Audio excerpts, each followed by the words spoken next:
Yes, all of that. Very good. I'm just the moderator. The final question to all our mayoral candidates is as follows.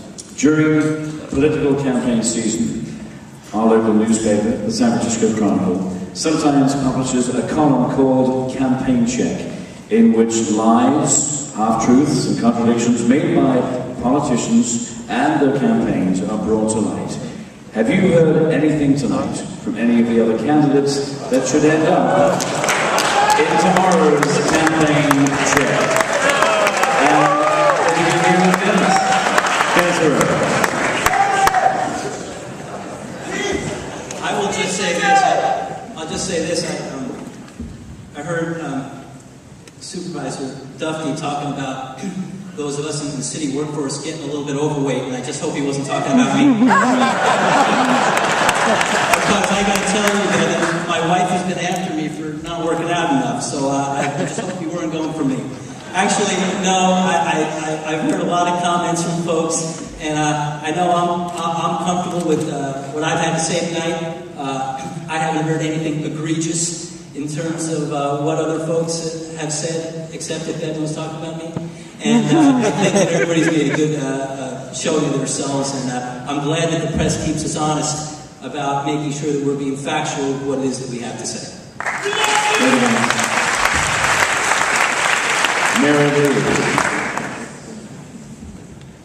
I think I have heard a few things tonight.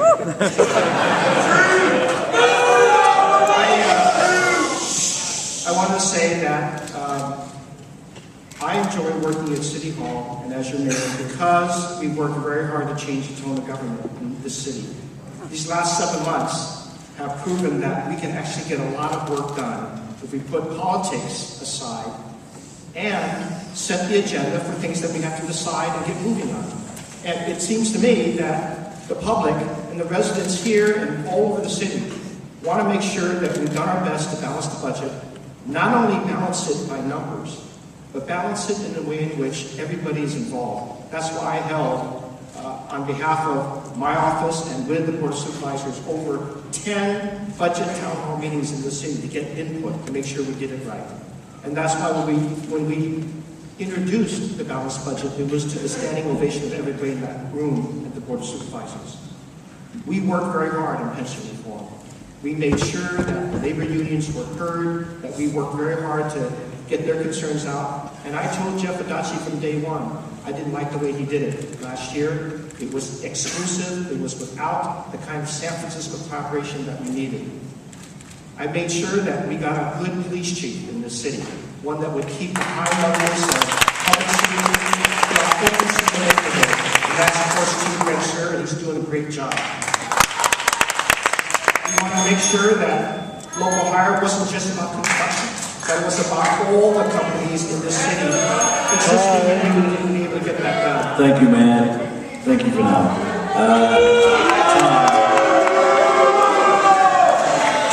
Please stop booing the mayor. That's awesome. Next, Joanna Rees. Joanna. I love the idea of campaign check because one of the things that I absolutely think we have to do is bring more openness and accountability and really hold our leaders accountable. And all of you play a critical role in that. I'm a huge supporter of, free speech, free press. I've always supported bloggers. Everybody should have an independent voice, and I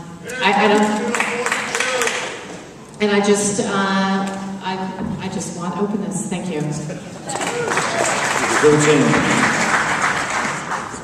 think tonight we actually have more reporters for once than candidates in the room. So that's nice to see. Campaign Check provides a very important service for all of us. When we go through campaigns, there's a lot of hyperbole, a lot of theater, but it's really important for all of us as citizens to focus on the facts.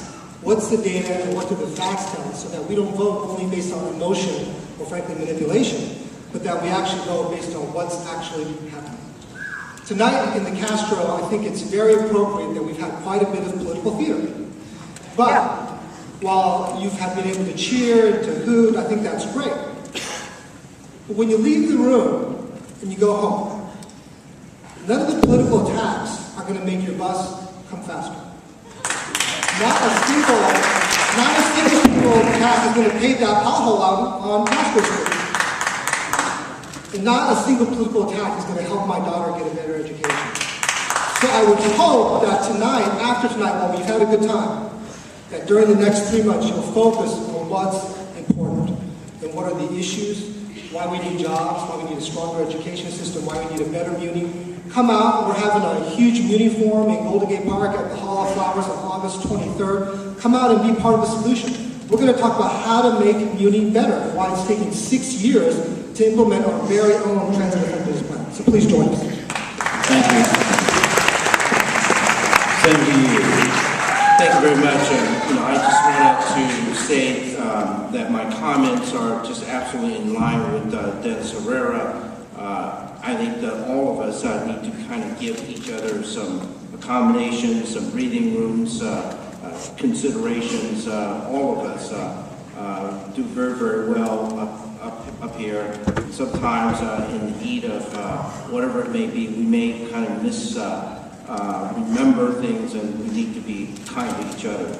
But let me just say that there's one other issue that is really burning in me right now. This is my city, and you have an independent expenditure committee called Run It Run. And that committee is just simply out there flaunting the ball, and we ought to do something about that. The Ethics Commission right now is a toothless tiger, and they ought to give it some strength. As mayor, we ought to reform that commission and make all of the appointments independent of competition. We ought to give it money to hire investigators so that when you have independent organizations that are coordinating with different activities, then you have to then shut it down. Not 3 months, not 4 months, but right away. And that is how we're going to protect the integrity of this city and the independence of City Hall and Route 200.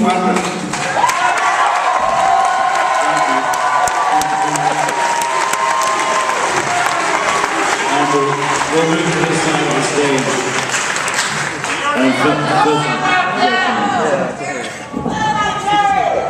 She's going to have a say. At the end, everyone's going to get another treatment. You know, I have heard a few half-truths here tonight, folks. Yeah, that's okay, though. It's all politics, I guess. First of all, Karen on cash, it's not as great as you think. It's costing you 10 times more today than it was 10 years ago. And the true benefactors of our generosity should be the homeless people, not the homeless service industry providers that are ripping you off, okay? The Central Supplement, we heard it's on time and on budget. Guess what? It's 4.5 times the original budget and 6 years later. A lot of talk about how the budget's been balanced. Well, guess what? The general fund portion of the budget is now 10% higher than it was last year. Today's budget is now 3 times higher than it was 20 years ago, and there's still 800,000 people in San Francisco. Are you getting your money's worth, I ask you? I don't think so. Pension reform. Hey, again, I'm the only guy up here telling you the truth about pension reform, and I don't back either plan. This is something we've got to live with, folks. We have to address this problem. What the mayor signed on to was 10% of what he said 3 weeks prior we needed. Okay? Adachi's plan doesn't do it, but we have to face this in a grown-up, realistic way. So otherwise, it's all about honesty. What you're seeing tonight is politics. That's why my motto is people, not politics. It's all about honesty. That's why I'm up here tonight. I'm not running for higher office, and I am the only independent in this race.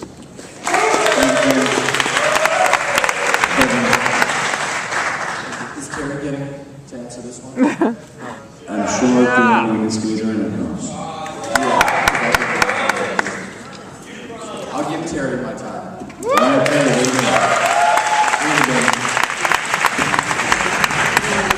Thank you so much, Bevan. I really appreciate that. I have to say that not so much what people said today, but what I've heard Richard Herrera say at other times. He's taken credit for shutting down the PG&E plant. He said, I shut it down. And that really gripes my ass. Because the people of Bayview Hunters Point worked for years and years to shut that damn disgusting plant down. I'm not saying that you didn't do anything, but to say I shut it down made me so angry, and I'm so glad to be up here to tell you that.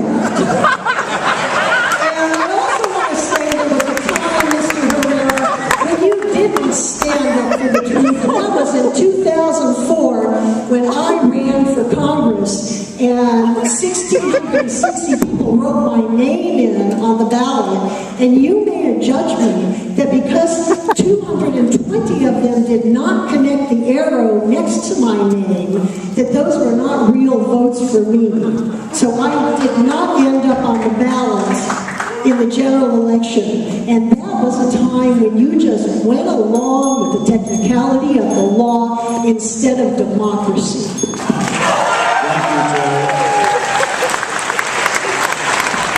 Tomorrow's headline, gripes my ass.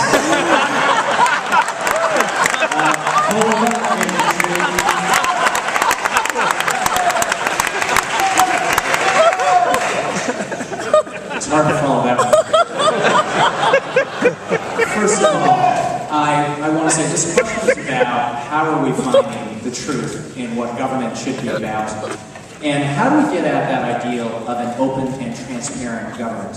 When I first came into office in my first year, I passed a piece of legislation to deal with ethics in government, to require that every lobbyist who spoke to any of us who were elected officials had to report that. It had to be on a database so that all of you could know.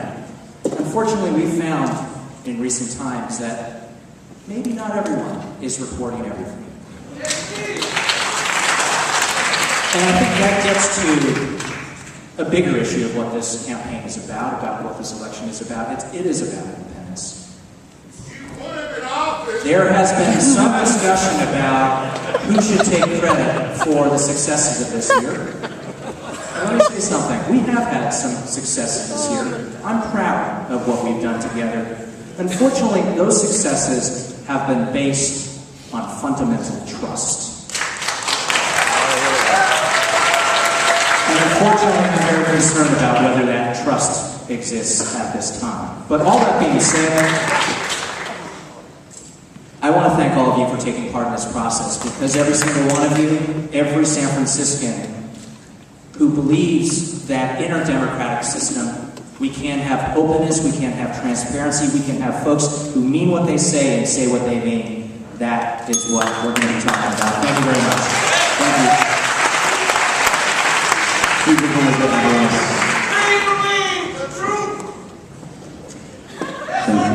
One of the things that I'd like to point out that is kind of a fallacy that's been discussed in the past few days is that there's been a collaborative, new, cooperative city hall. I believe we have a veneer of collegiality at City Hall. Just recently, we've been hearing words from Mayor Ed Lee that he changed his mind about running. Mayor Ed Lee did not change his mind. He broke his word.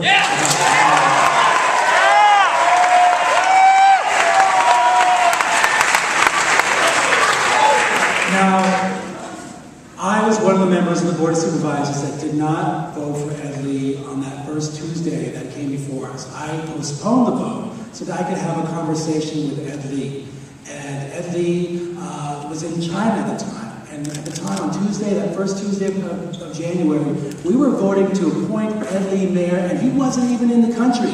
I had no idea that Ed Lee wanted to be mayor, and I had to have that conversation. We saw City Hall turning into one big back room, a backroom deal to appoint someone who wasn't even in the country to the interim mayor position.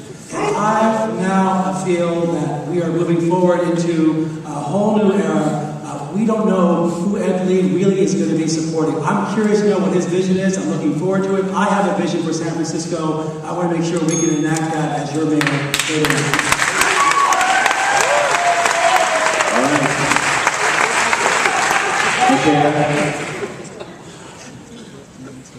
One of the most important issues in this mayor's race, probably the most important issue, is jobs. Job growth, job development, creating jobs. 6 years ago, I developed the biotech tax credit that attracted more than 70 innovative companies to San Francisco. It created thousands of jobs, and it was the template to Twitter. In October of 2010, Mayor Newsom started having conversations, very serious conversations with Twitter, about establishing a tax break of some sort in the mid-market area. In December of that year, the conversations escalated. The reason that I say this is because it was an idea that came out of the Newsom administration, and there was a direct decision to hold off until a new board was put in place because of Supervisor Daley's dislike for this type of activity. But the point is that it was his idea, Mayor Newsom's, that continued into the new administration in January, that Supervisor Chiu picked up along with Supervisor Kim, and led to a very successful creation of hopefully what we will see as thousands of new jobs. And when we look at small businesses and small business growth, some of these businesses help us generate that. I saw it with the film rebate program that we established here in San Francisco, the very, very first film rebate program in the state that brought milk to San Francisco. At first, we were going to film 2 weeks of exterior shots, and through that, we got the entire movie filmed here in San Francisco. We don't need a caretaker mayor, we need an innovative mayor. We need someone with good ideas who will see them through. Thank you. Ladies and gentlemen, we've reached the end.